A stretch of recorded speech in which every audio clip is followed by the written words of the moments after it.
बिस्मिल्लाहिर्रहमानिर्रहीम नहमदुहु व नुसल्ली व नुसल्लिमु अला रसूलिहिल करीम अम्मा बाद फ़अऊज़ु बिल्लाहि मिनश शैतानिर रजीम बिस्मिल्लाहिर्रहमानिर्रहीम इक़रा बिस्मि रब्बिकल लज़ी ख़लक़ ख़लक़ल इंसान मिन अलक़ सदक़ल्लाहु मौलाना अज़ीम व बल्लगना रसूलुहुन नबियुल अज़ीम अल अमीनुल करीमुर रऊफ़ुर रहीम व नहनु अला ज़ालिका लमिनश शाहिदीना व शाकिरीना वल्हम्दुलिल्लाहि रब्बिल आलमीन।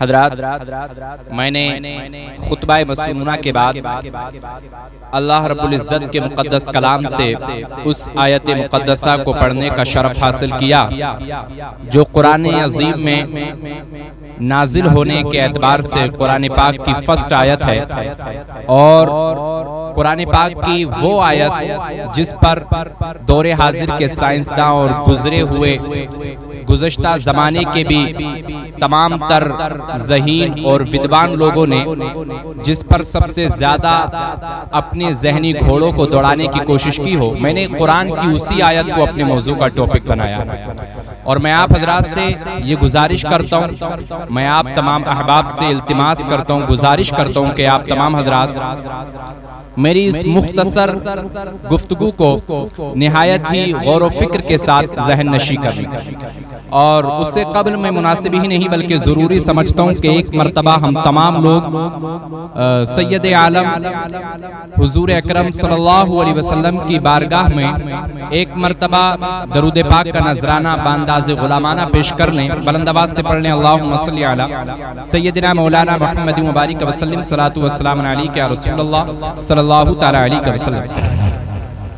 हज़रात, सबसे पहले तो हम तमाम लोगों की खुशनसीबी यही है कि अल्लाह रब्बुल इज़्ज़त का फजलो करम है कि हम लोग भी अल्लाह के रसूल सल्लल्लाहु अलैहि वसल्लम पर दुरूद भेजने वाले लोग हैं, जिसके बारे में कुरान ने खुद कहा इन्नल्लाह व मलाइकतहु युसल्लूना अलन नबी कि बेशक तमाम फरिश्ते और अल्लाह अपने महबूब पर दरूद पाक भेजता है, कसरत के साथ भेजता है।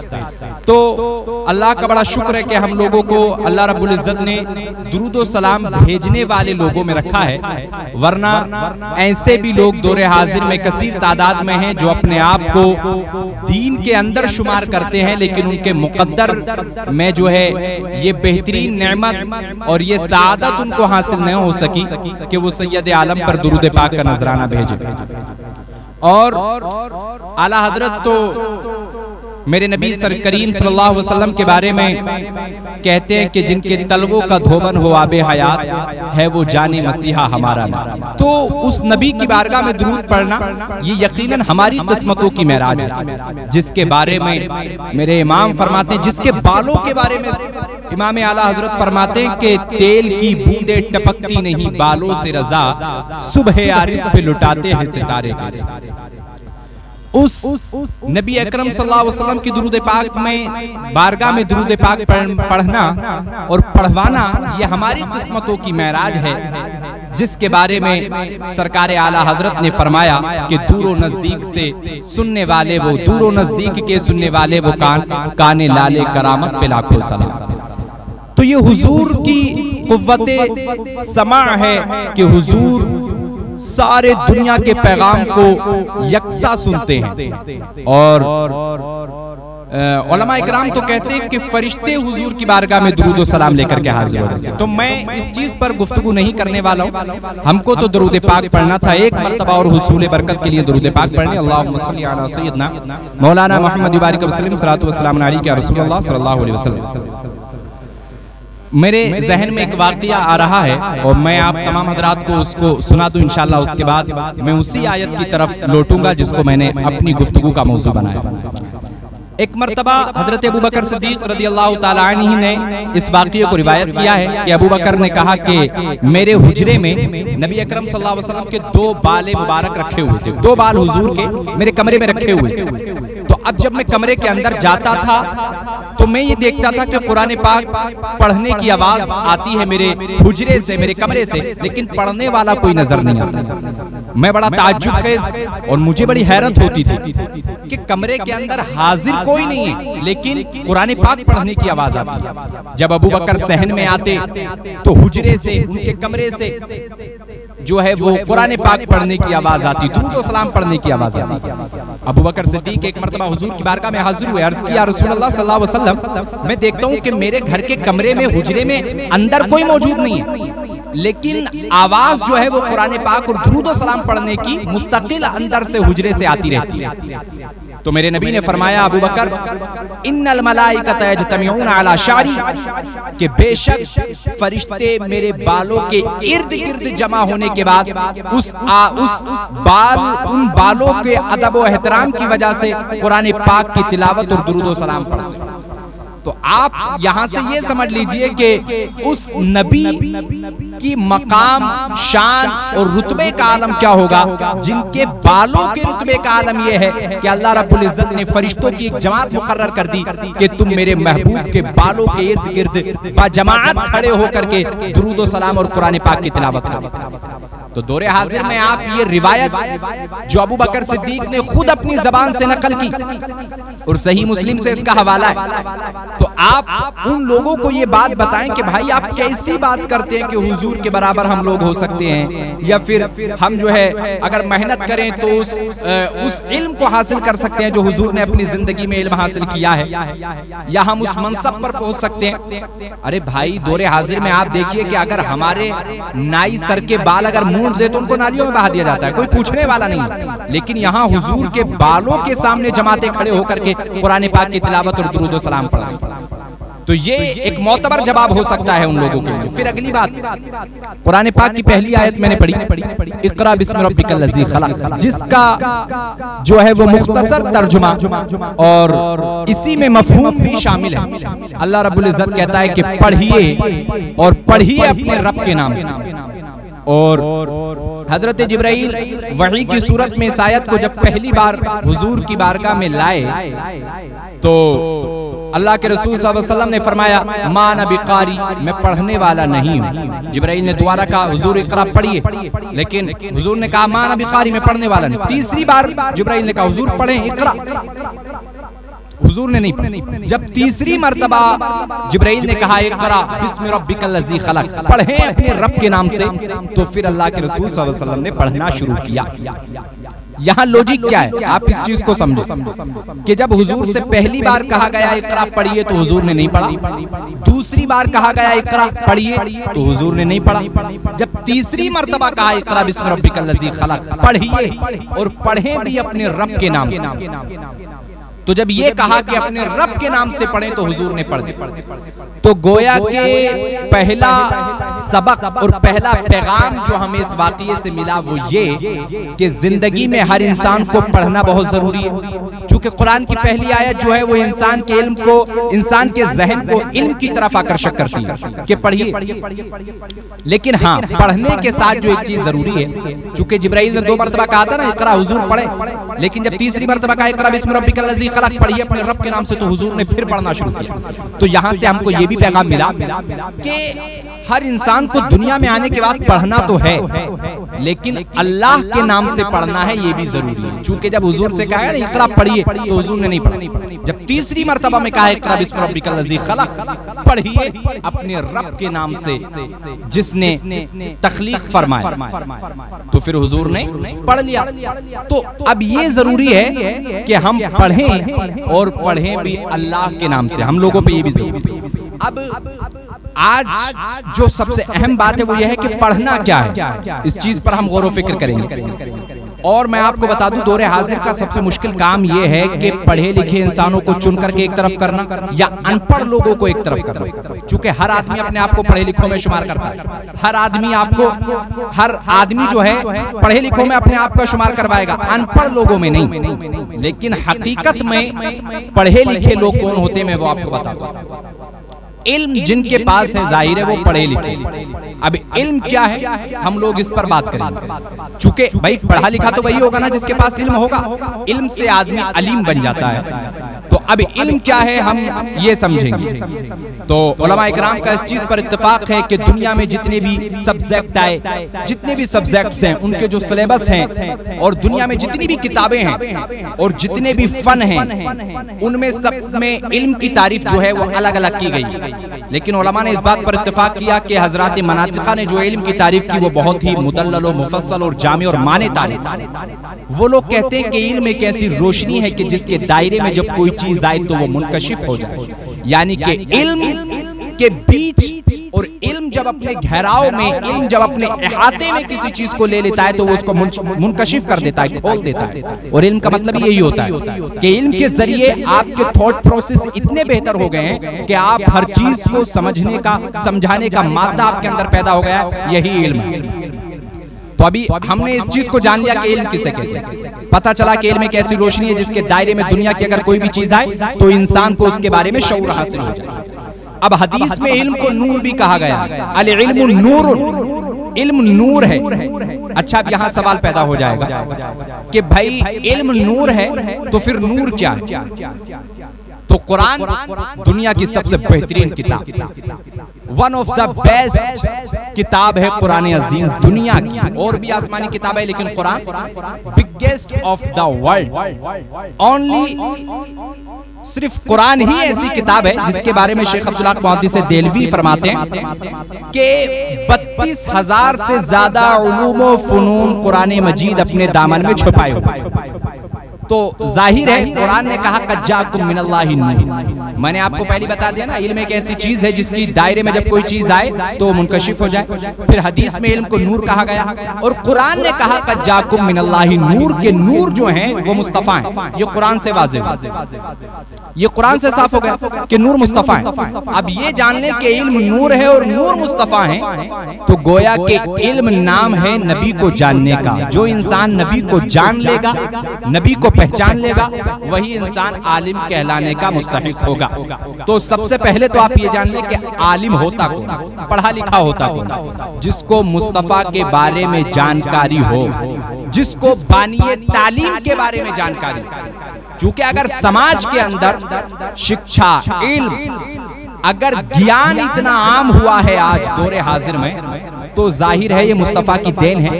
क्योंकि जब हुजूर इस दुनिया में तशरीफ नहीं लाए थे तो आदमी 18-18 फुट के होते थे, 30-30 फुट के, लेकिन वो सैटेलाइट्स इजाद नहीं कर पाए। उन लोगों ने आसमानों में प्रवास नहीं कर पाए। वो लोग जो है इलेक्ट्रॉनिक चीजें नहीं बना पाए, वो कोई भी मशीनरी का इंतजाम नहीं कर पाए जब हुजूर नहीं आए। तो हालांकि इंसान बहुत लंबे तगड़े थे हुजूर के आने से पहले, लेकिन वो कर कुछ नहीं पाए क्योंकि इल्म नहीं था ना, समाज में शिक्षा नहीं थी। और ये सारी चीजें जो होती है ज्ञान से होती है, इल्म से होती है। जो जब हुजूर दुनिया में आए तो मानो के समाज में इल्म की, शिक्षा की, तालीम की बरसात हो गई और इंसान वो सब काम करने लगा जो दुनिया में पहले के लोग नहीं कर पाते थे। तो पता ये चला कि दुनिया में अगर आज इल्म आम हुआ है तो मुस्तफा की वजह से हुआ है। तो अगर जो अपने आप को आलिम कहलाता है, प्रोफेसर कहलाता है, तो वो आलिम तभी होगा जब वो बानिए तालीम के बारे में जान ले। भाई उस इंसान के बारे में जान ले जिसकी वजह से तालीम आज हम तक पहुंची है,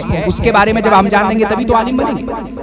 तो हमको पता ये चला कि जो इंसान इस दुनिया में हुजूर को नहीं जानता, चूंकि आपको मैं एक बात बताऊं, सारा साइंस कुरान और हदीस से चलता है। जितने भी क्रिश्चियन लोग हैं वो सबसे ज्यादा सहारा कुरान मजीद का लेते हैं कि नहीं लेते? कुरान मजीद हुजूर पर नाजिल हुआ, हदीस का सहारा लेते हैं। हदीस होती वही है जो हुजूर ने कही हो, तो जाहिर है सारी दुनिया सहारा ले रही है मुस्तफा का।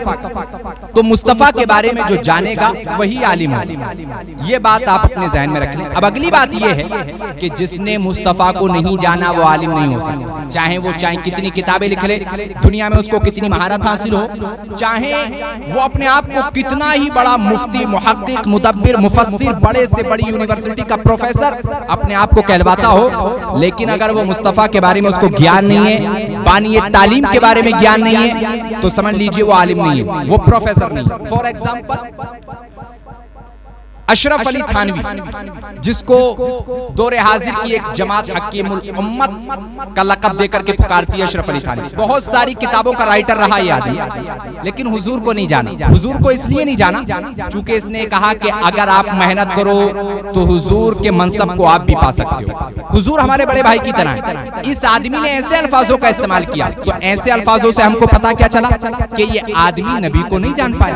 अब मैंने आपको पहले बता दिया, आदमी चाहे इल्म कितना हासिल कर ले, अगर नबी को नहीं जानता तो वो आलिम हो ही नहीं सकता। तो पता चला कि अशरफ अली थानवी चाहे जो कुछ हो दुनिया में, लेकिन वो आलिम नहीं, क्योंकि हुजूर को नहीं जाने ना वो। और आलिम वही है जो हुजूर को जान ले, ये मैंने आपको पहले बताया। और दूसरी मिसाल आप मुल्ला कासिम नानोतवी, जो ये कहता है कि हुजूर को चूंटी के बराबर इल्म है। भाई तो जो हुजूर के इल्म को जो है कंपेयर करे चूंटी के इल्म से, तो आपका क्या ख्याल है वो इंसान नबी को जानता है? हरगिज नहीं जानता। तो जब मुल्ला कासिम नानोतवी नबी को जानते ही नहीं, तो शर्त तो फौत हो गई। चूंकि आलिम के लिए शर्त यही थी कि वो नबी को जाने, और जब शर्त ही नहीं रही तो एक ज़ाब्ता है ना, इज़ाफ़ात शर्त फातल मशरूत। जब शर्त फौत हो जाती है ना तो मशरूत खुद ब खुद फौत हो जाता है। पता चला कि मुल्ला जी भी आलिम नहीं है। आलिम है कौन? इस बात को आप समझ। आलिम हम बताते हैं। अल्लामा नकी खां के फर्जंद जनाब इमाम अहमद रजा खान फाजली बरेलवी, जो बरेली की धरती पर तकरीबन 12 शव्वाल को जन्म लिए 1856 ईस्वी में, वो आलिम हैं। और उन्होंने अपने कलम से अपनी इल्म की ऐसी दलील पेश की कि मानो खुद इल्म को उस आलिम पर नाज होने लगा। और जब उन्होंने हुजूर के बारे में लिखना शुरू किया तो हमने जान लिया कि ये बंदा नबी को जानता है, चूंकि उन्होंने लिखा ही ऐसा। उन्होंने जब कलम उठाया तो कहा, सरवर कहूं के मालिक को मौला कहूं तुझे, बागे खलील का गुले ज़ेबा कहूं तुझे, तेरे तो वस्फ़ ऐबे तनाही से है बरी, हैरा हूं मेरे शाह में क्या क्या कहूं तुझे। आखिर रज़ा ने ख़त्म सुखल इस पे कर दिया, खालिक का बंदा खल्क का आका कहूं तुझे। तो जब इमाम अहमद रज़ा ने अपने कलम से ये लिखा तो हम समझ गए कि आलिम इमाम अहमद रज़ा खान फाज़ले बरेलवी आलिम है।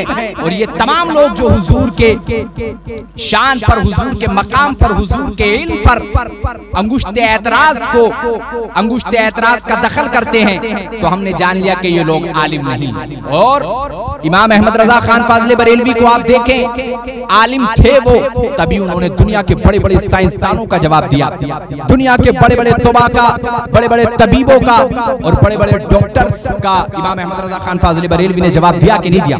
पता चला क्यों? क्योंकि वो हुजूर को जानने वाले थे। और जिसने हुजूर को जान लिया, पहचान लिया, वो परफेक्ट आलिम बन गया, वो परफेक्ट प्रोफेसर। भाई दुनिया में किसी भी सवाल को आराम से वो जवाब दे सकता है, किसी भी क्वेश्चन का आंसर दे सकता है, चूंकि जिसने नबी को जाना और पहचाना दोनों हो, वो मैंने आपको कहा वो परफेक्ट प्रोफेसर है। तो उसके लिए कोई मुश्किल काम नहीं। मिसाल के तौर पे अभी आप दौरे हाजिर में देखेंगे ना, कितने लोग हिंदुस्तान में ऐसे हैं जो अभी दौरे हाजिर में ट्रिपल तलाक का मसला उठाते हैं, हलाले का मसला, ट्रिपल तलाक का मसला, 72 हूरों वाला मसला, कि ये इस्लाम के कैसे कवानीन है भाई? समझ में ही नहीं आते कैसे कवानीन है, क्या 72 हूरों का कॉन्सेप्ट, और क्या ही मतलब इस्लाम में ट्रिपल तलाक, औरतों पर ज्यादती। बिल्कुल इसका जवाब दे सकते हैं, और इसका जवाब बहुत सरल है, बहुत आसान है। बस आप लोग जो है ना, समझने की सलाहियत आपके अंदर होनी चाहिए, फिर आप ये समझ जाएंगे कि इस्लाम के जो भी कवानीन हैं वो गलत नहीं, बल्कि आप गलत हैं। चूंकि इस्लाम के कवानीन को वही नहीं समझा जिसकी समझ में थोड़ी कमजोरी हो, और जो समझता है वो आखिर में जब पूरे कवानीन को समझ लेता है ना, तो वो सिर्फ समझता नहीं, बाद में ला इलाहा इल्लल्लाह मुहम्मद रसूलुल्लाह का विर्द भी करता है और अपने आप को दाखिले इस्लाम में अपने आप का जो है वो दाखिला करवा लेता है। सबसे अहम बात, ट्रिपल तलाक वगैरह कितना भी आप चलता है, आप डिबेट्स वगैरह में देखते होंगे, ये जो मतलब टीवी के चैनल्स वगैरह आते हैं, इस पर ट्रिपल तलाक का मसला होता है कि नहीं होता? आप देखिए शरे विकाया, हिदाया, बहारे शरीयत, जो मोतबर किताबें हैं इस्लाम की, उसमें ट्रिपल तलाक को हराम लिखा है उलमाए किराम। ट्रिपल तलाक देना ही नहीं चाहिए। और भाई मैं आपको एक बात बता दूं, तलाक का जो स्टेप है इस्लाम के अंदर, जो स्टेज है वो एक आखिरी स्टेप है, बिल्कुल आखिरी स्टेप। हाँ, ये हदीस पाक से साबित है। हुजूर ने कहा कि तलाक जायज कामों में सिर्फ तलाक ही एक ऐसा काम है जिसको अल्लाह रब्बुल इज्जत बिल्कुल पसंद नहीं फरमाता। लेकिन ये तो इस्लाम के अंदर गुंजाइश रखी गई है ना कि आप अगर नहीं समझ रहे हो, बात नहीं बन पा रही है और जिंदगी का ऐसा पड़ाव है कि आप लोग साथ रह ही नहीं सकते, तो फिर तलाक की इजाजत दी गई। उस टाइम पर तलाक की इजाजत इस्लाम देता है। अब ये क्या बात हुई कि भाई किसी की बीवी ने खाने में नमक तेज कर दिया, उसने तलाक दे दी, शराब पी करके तलाक दे दी, बाहर दोस्तों में लड़के आए घर में आके तलाक दे दी। तो मेरे भाई आप जरा ठंडे दिमाग से समझें, यहाँ इस्लाम गलत नहीं, मुसलमान गलत। आप मुसलमान को गलत कह सकते हैं, फर्दन फर्दन मुसलमान गलत हो सकता है, लेकिन इस्लाम गलत नहीं हो सकता। आप इस्लाम पर उंगली नहीं उठा सकते, क्योंकि कुरान, मैंने भी कहा ना, दुनिया की सबसे बड़ी कौन सी किताब? कुरान। सबसे ज्यादा उलूम किसके सीने में छुपे? कुरान। वही कुरान क्या कहता है? इन्नद्दीना इंदल्लाहिल इस्लाम। बेशक हमारे नजदीक अगर कोई दीन है, इस्लाम है। सबसे खूबसूरत इस्लाम। अल्लाह रब्बुल इज्जत खुद कह रहा है कि इस्लाम है, बात ही खत्म हो गई। और भाई जाहिर है जब इस्लाम अल्लाह रब्बुल इज्जत के नजदीक सबसे महबूब धर्म है, सबसे महबूब मजहब है, सबसे महबूब दीन है, तो जाहिर है जो लोग इस्लाम को फॉलो करते होंगे वो लोग भी अल्लाह के नजदीक सबसे ज्यादा महबूब होंगे, मुसलमान। तो अब ये एक बात का जो है ये आपका जवाब हुआ कि तलाक का जो कॉन्सेप्ट है इस्लाम के अंदर वो इतना आसान नहीं है जितना समाज के अंदर कर दे। और फिर दूसरी बात ये है कि तलाक जो है ना ये कुरान और हदीस से साबित है। अभी दौरे हाजिर में क्या होता है कि कोई भी आदमी इस पर उंगली उठा जाए। भाई देखो, जो इस इंसान को तालीम नहीं, जिस इंसान को ज्ञान नहीं, जिस इंसान को इल्म हासिल नहीं, उसको तो तलाक के बारे में बोलना ही नहीं चाहिए, क्योंकि बहुत पेचीदा मसला है तलाक का। भाई कुरान और हदीस के वसी मुताले से और उसके बाद अपनी जहनी ताकत को वहां पर जो है पूरी भरपूर लगाने के बाद आप इस चीज को समझ पाएंगे कि इस्लाम का जो ये तलाक वाला जो मिशन है ये बहुत ही कामयाब मिशन है, अगर आप इसको जो है वो मोहब्बत और रियाज की नजरों से देखें। मैं इंशाल्लाह आप लोगों से गुजारिश करता हूं कि आइंदा मुझे जब भी मौका मिलेगा मैं इंशाल्लाह अपनी गुफ्तगू को यहीं से शुरू करूंगा और मैं ज्यादा से ज्यादा कोशिश ये करूंगा कि दौरे हाजिर में जो मौजूदा जो है आप शुरूर फितन कह सकते हैं उस पर बात करने की कोशिश करेंगे, क्योंकि इस्लाम शांति वाला दीन है, मजहब है। इंशाल्लाह मैं अभी आप लोगों से रुखसती चाहता हूं और आप लोगों से मैं एक और गुजारिश करता हूं कि भाई आप अगर सोशल मीडिया आज के दौर में आप यूज करते हैं तो उससे भी ऐसी बातें सीखिए जो आपके दुनिया में भी कामयाब आए और आखिरत में भी आपके काम आ जाएं। मैं तमाम लोगों को जो है अपने हाजिरीन को गवाह बना करके दुआ करता हूँ। अल्लाह रब्बुल इज्जत की बारगाह में दुआ है कि हम तमाम लोगों की जिंदगियों में अल्लाह रब्बुल इज्जत को खुशहाली अता फरमाए। एक मरतबा कलमे तैयबा का विर्द कर लें, ला इलाहा इल्लल्लाह मुहम्मद रसूलुल्लाह। अस्सलामु अलैकुम व रहमतुल्लाहि व बरकातुहू।